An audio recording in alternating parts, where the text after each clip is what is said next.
რაც აძლევს ბიძინა ივანიშვილის ჟურნალისტებს ბეჭდური და ონლაინ მედიის წარმომადგენლებთან შეხვედრის შემდეგ. გავეცნობი და უფრო მოგვიანებით გავაკეთებ მაგაზე რეაქციას.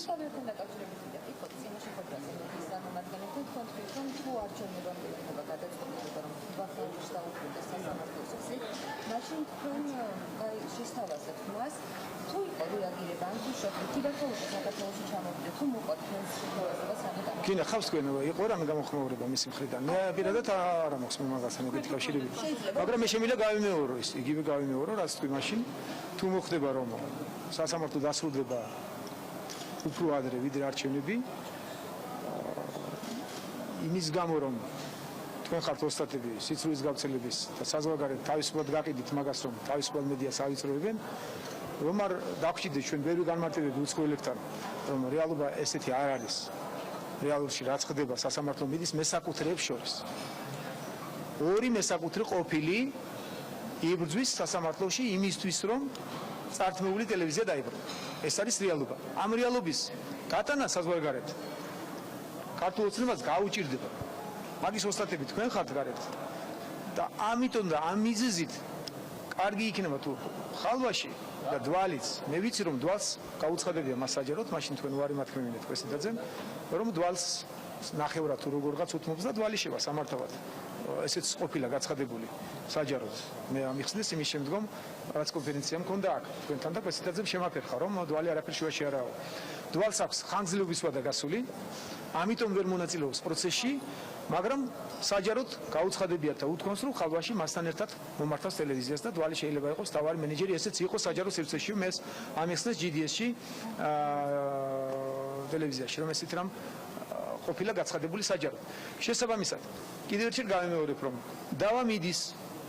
ორი ყოფილი მესაკუთრე დავით დვალი და ხალხებარ ხალვაში დაობენ ედავებიან მესაკუთრეები არ ჩანან ვინ არიან სააკაშვილია რეალურად იქ თუმცა იჩემებს გვარამია ედავებიან საკუთრებაში და ამას ასახებენ რომ ავიწროებენ ჟურნალისტებს და სოლიდარობას უცხადებენ ძალიან ბევრი ჟურნალისტებს რას ნიშნავს ჟურნალისტების სოლიდარობა რომ თუ დათო დვალი მოვიდა ტელევიზიაში კატასტროფა მოხდება და გვარამიამ უნდა მართოს ეს არის სოლიდარობა ეს კითხვა და კიდევ ერთ დავასრულებ და მე გიპასუხებ თქვენ კიდევ რომ დავასრულებ ძირითადად ვერ გავაკეთე აქცენტი და განმეორება რომ თუ მოხდა ისევ რომ დასრულდა სასამართლო უფრო ადრე და გამოიტანა ხალვაში სასარგებლოდ გადაწყვეტილება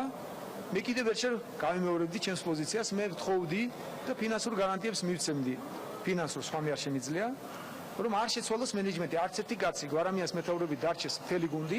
არჩევნების დასრულებამდე რომ გარეთ არ მოყვეს ამას სპეკულაცია და არ გაფერხდეს ის არჩევნები რომელიც იგეგმება ისეთივე უნდა იყოს როგორც ორი არჩევნები ჩატარდა ევროპული ტიპის და არ გაუჩნდეს ევროპელებს და ჩვენს მეგობრებს ამერიკელებს კითხვები რომ არჩევნები ჩატარდა არადემოკრატიულად აი ამ მიზეზით მე კიდევ ერთხელ დავაფიქსირებდი და ვთხოვდი ხალვას თუ ესე მოხდება რომ იქნებ გაითვალისწინოს ჩემი თქმა ეს არის თქვენი მოტივაცია რის გამოც ამ შეთავაზებას თქვენს თავზე რა თქმა უნდა ხოლო სხვა რა უნდა იყოს მოტივაცია თქვენი აზრით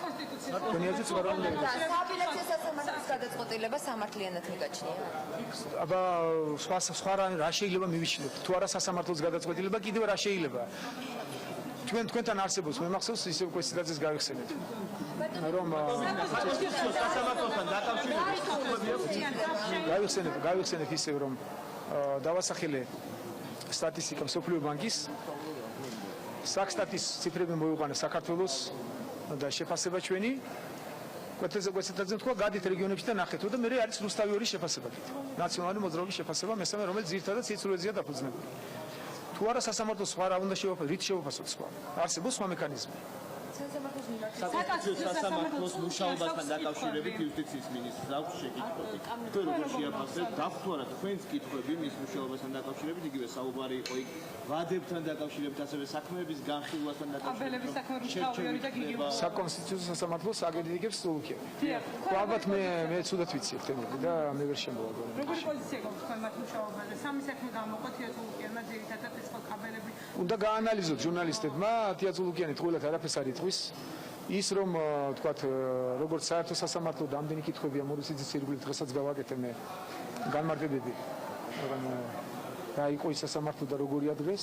და როგორ მომოქმედეთ ჩვენ როგორი პოზიციები ქონდა ის რომ საკონსტიტუციო სასამართლოზე არსებობს კითხვები და არსებობს ლეგიტიმური აბსოლუტურად კითხვები რომ იგივე ხალხის დალაგებულია და შეიძლება კითხვები არსებობდეს, მაგრამ ამის იქით მე ვერ წავალ რამე თუ მე ფაქტები არ ვიცი და თუდად მაქვს შესწავლილი და მე ვერ ჩავერავი მაგ პროცესებში. სულუგიანით ყოველად არაფერს არ იტყოდა. თუთიამ გააკეთა განცხადებები, გულდასმით წაიგეთეთ, მინიშნებები გააკეთეთ, შეისწავლეთ და თვითონვე გააკეთეთ დასკვნები. დავასრულოთ. ორშაბათს ეკონომიკური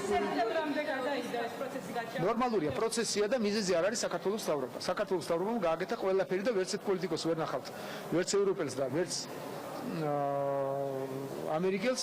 რომ საქართველოს მთავრობაზე მიანიშნოს, რომ რამე ვერ გააკეთა და ამ მიზეზით შეიძლება გადაიწევს პროცესმა. ნახეთ, რომ ევროპაში ძალიან რთული პროცესები ვითარდება. თვითონ ევროპას ძალიან მძიმე დღეები აქვს, ესე ვთქვათ. დევნილების თემა ნახეთ, სხვა თემები ნახეთ, ეკონომიკური პრობლემებია და შესაბამისად სხვანაირი მოთხოვნები გაუჩნდათ. ახალი პოზიციები გაჩნდა, რასაც უნდა გაგებით მოვეკიდოთ. მაგრამ არ დავადანაშაულოთ ქართული მთავრობა ამაში, ყველაფერი გააკეთა საქართველოს მთავრობამ, ჩემთვისაც გულდასაწყვეტია რომ გაჭიანურდეს პროცესი, ჩვენ წარმატებით გავაკეთეთ ყველაფერი და ვერ მივიღეთ, ეხლა უკვე უნდა გქონებოდა წესით ივლისში, აგვისტოში, მაგრამ იქნება სექტემბერში, არ იქნება სექტემბერში, იქნება წლის ბოლოს, მაგრამ აუცილებლად იქნება. შესაბამისად ამაზე დიდი აჟიოტაჟს ავწევთ, თუ ვთქვათ, ეხლავე მოგწეს და არც იმედი გაცვლება გამოვხატოთ, თუ უფრო გვიან იქნება. დიდი მადლობა. ეს იყო კომენტარები, რომელიც ყოფილმა პრემიერ-მინისტრმა ბიძინა ივანიშვილმა ჟურნალისტებს მისცა და თქვენ პირდაპირ ეთერში უყურებდით ამ ყველაფერს. მე გეტყვით, რომ საქართველოს ყოფილი პრემიერ-მინისტრი ბიძინა ივანიშვილი დღეს ბეჭდური და ონლაინ მედიის წარმომადგენლებს შეხვდა და სწორედ ამ შეხვედრის შემდეგ გააკეთა კომენტარები უკვე ტელევიზიებისთვის ბიძინა ივანიშვილმა. ჩვენ შევხვდებით ერთმანეთს 4 საათზე, მანამდე კი საინფორმაციო გამოშვება გელოდებათ წინ დროებით.